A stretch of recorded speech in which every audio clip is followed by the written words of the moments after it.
আজকে যে সত্যি ঘটনাটা শুরু করছি সেটা মধ্যপ্রদেশের শিবপুর বলে একটা জায়গা, সেখানকার একটা ঘটনা। শিবপুরের রেলওয়ে কলোনিতে দুতলা একটা বাড়ি ছিল ভুবনেন্দ্র পচৌরি নামে এক ভদ্রলোকের। তার স্ত্রীর নাম উষা দেবী। দুজন বিয়ের বেশ কিছু বছর পরেও নিঃসন্তান ছিলেন। আর ওই রেলওয়ে কলোনিতে যেখানে তাদের বাড়ি ছিল তার আশেপাশে তাদের অনেক আত্মীয় স্বজনরাও থাকতো। ভদ্রলোকের বোন থাকতো, ভদ্র মহিলার ভাই থাকতো, তো আশেপাশে অনেক আত্মীয় স্বজন রয়েছে। ভুবনেন্দ্র বাবুর 5 ভাই বোন ছিল। তো তিনি চাইছিলেন তার বা তার স্ত্রীর কোনো আত্মীয়র কাছে তিনি একটা সন্তান অ্যাডপ্ট করবেন, কারণ তাদের একা একা জীবনটা আর ভালো লাগছিল না। কিন্তু ভদ্রমহিলা বলে অন্য কথা। তিনি বলেন যে আমরা কোনো অনাথ আশ্রম থেকে একটা বাচ্চা অ্যাডপ্ট করব, কারণ আত্মীয় স্বজন যারা তাদের অবস্থা তো ভালোই, তো তাদের সন্তান তাদের কাছেই মানুষ হোক। আমরা একটা অনাথ বাচ্চাকে এনে যদি নিজেদের নাম দিই, আশ্রয় দিই, তাহলে ব্যাপারটা অনেক ভালো হবে। একটা দুঃখী বাচ্চা যার ভবিষ্যতের হয়তো কোনো ঠিক নেই, তাকে যদি আমরা একটা সুরক্ষিত ভবিষ্যৎ দিতে পারি তো ব্যাপারটা খুব ভালো হয়। ভদ্রলোক সহমত হয়। তারা গোয়ালিয়রের একটা অনাথ আশ্রম থেকে ছোট্ট 2 বছরের একটা বাচ্চা অ্যাডপ্ট করে নিয়ে চলে আসে। বাড়িতে সবাই আত্মীয় স্বজনরা সবাই খুব খুশি। এবার বাচ্চাটার নাম রাখা হয় দীপক। দীপক মানে প্রদীপ, বংশে প্রদীপ বলেই তারা মনে করছিল। বাচ্চাটাকে খুব ভালোবেসে ভুবনেন্দ্রবাবু আর তার স্ত্রী মানুষ করছিল। বাচ্চাটাও যেমন যেমন বড় হচ্ছিল, পড়াশোনায় সে খুব ভালো।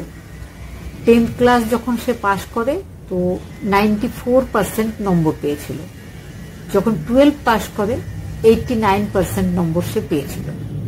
দীপক গ্র্যাজুয়েশন করে নেয়। গ্র্যাজুয়েশনের পরে বাবা ঠিক করে যে ইন্দোরের কোনো জায়গায় হোস্টেলে রেখে কোচিং সেন্টারে তাকে ইউপিএসসির জন্য কোচিং করানো হবে। দীপককে ইউপিএসসির কোচিং করানোর জন্য ইন্দোর শহরের একটা হোস্টেলে রেখে দেওয়া হয়। সেখানে সে পড়াশোনা করছিল। 16 সালে ভুবনেন্দ্র পচৌরি রিটায়ারমেন্ট হয়। তারপরে 2021 সালে তিনি হার্ট অ্যাটাকে মারা গেছিলেন। তার যে বাড়িটা ছিল সেটা তার স্ত্রীর নামেই ছিল। বাড়ির দাম ছিল প্রায় 70 লাখ টাকা। স্ত্রীর নামে তিনি একটা 32 লাখ টাকার ফিক্সড ডিপোজিট করেছিলেন। আর ভুবনেন্দ্র বাবুর নামে একটা ফিক্সড ডিপোজিট ছিল, সেটা ছিল 16,85,000। সব রকম ফিক্সড ডিপোজিট, সবকিছু টাকা পয়সা ইত্যাদির নমিনি ছিল তাদের একমাত্র ছেলে দীপক। দীপক ইন্দোরে হোস্টেলে থাকাকালীন বিভিন্ন উল্টোপাল্টা ছেলেদের সাথে মিশে নেশা করতে শিখে যায়। বাবা যখন মারা যায়, বাবার করা ফিক্সড ডিপোজিট যেটা সে নমিনি ছিল, সেটা বাবা মারা যাওয়ার পরেই সে ভেঙে ফেলে। 15 লাখ টাকা নিয়ে শেয়ার মার্কেটে লাগিয়ে দেয়। আর বাকি টাকাটা সে বিভিন্নভাবে খরচ করে ফেলে। পড়াশোনা সে আর একদম করছিল না।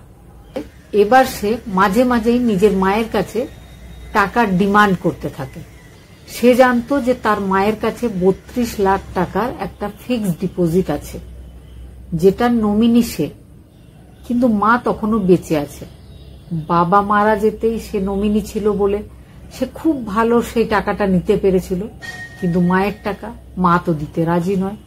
মা যদি মারা যায় তাহলে সে টাকাটা পেয়ে যাবে। সে মাকে এটাও বলতে শুরু করে যে এত বড় বাড়ি, এটা আমাদের দরকার নেই, চলো এটাও আমরা বিক্রি করে দিই। তো তাদের 1200 স্কোয়ার ফিটের একটা 2তলা বাড়ি ছিল। সেই বাড়িতে নিচের তলায় প্রচুর দোকানদার আর স্টুডেন্টদেরকে ভাড়া দেওয়া ছিল।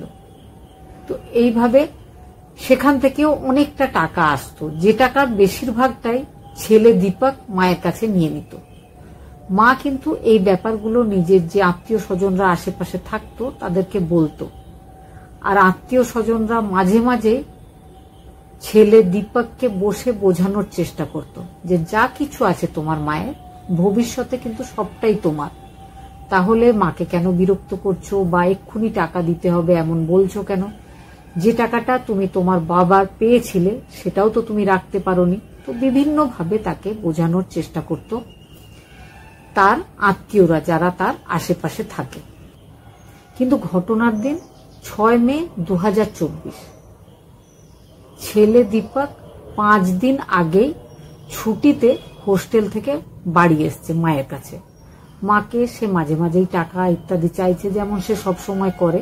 সেই ডেটে সে জানতো তার বাড়িতে যে রেন্টে লোকজনেরা থাকে তারা সকালবেলায় সবাই দোকানদার না হলে স্টুডেন্ট, যে যার কাজে বেরিয়ে পড়ে। বাড়ি একদম ফাঁকা।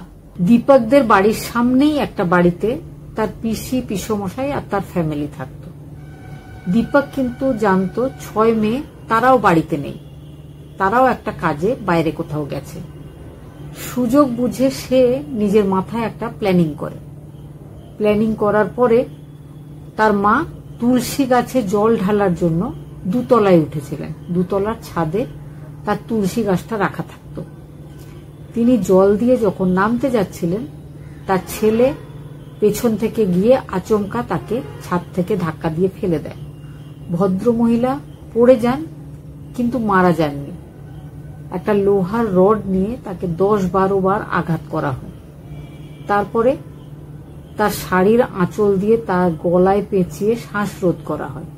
এই সমস্ত ঘটনাগুলো ঘটাবার পরে এবার ছেলেটা ভাবছে যে এবার যে নিষ্প্রাণ দেহ, এটাকে কি করা হবে। তখন তার খেয়াল হয় যে টয়লেট আছে একটা, সেখানে সে যায় গর্ত খোঁড়ে। গর্ত খোঁড়ার পরে মাকে সেখানে দিয়ে চাপা দেয়।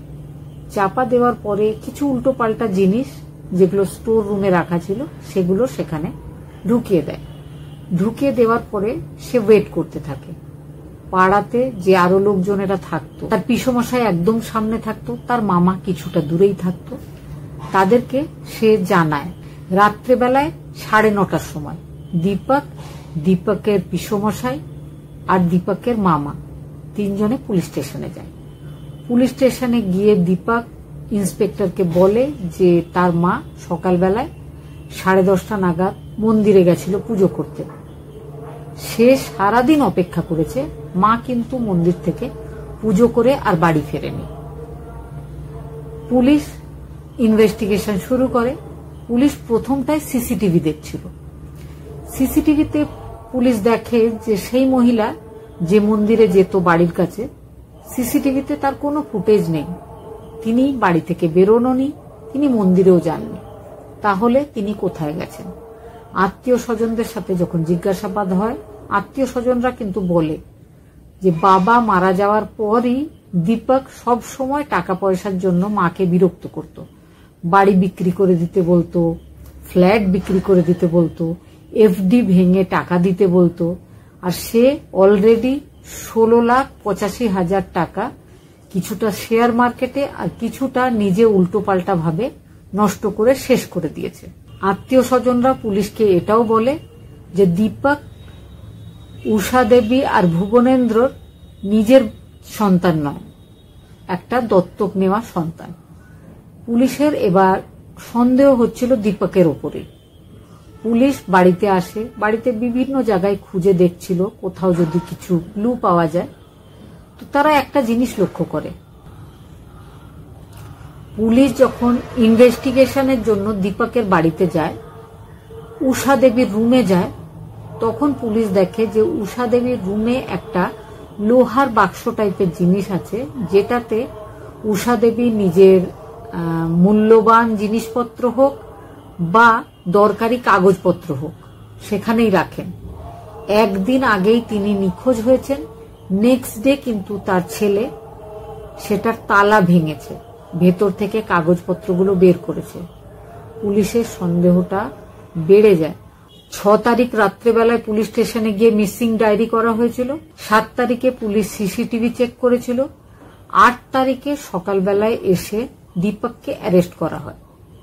দীপককে যখন জিজ্ঞাসাবাদ করা হয়, প্রথমে দীপক কিছু না বললেও পরবর্তীকালে দীপক সবটা বলতে বাধ্য হয়। দীপকের কাছে সব জানার পরে পুলিশ টিম আসে, সেই বাথরুমে আবার সব খোঁড়া হয়, খুঁড়লে বডিটা সামনে বেরিয়ে আসে। মাত্র 3 দিনের মধ্যেই এই কেসটাকে পুলিশ সলভ করে ফেলেছে। তখন থেকেই দীপক জেলে ছিল। 23 মে 2024-এ লোয়ার কোর্ট থেকে দীপককে মৃত্যুদণ্ডে দণ্ডিত করা হয়েছে।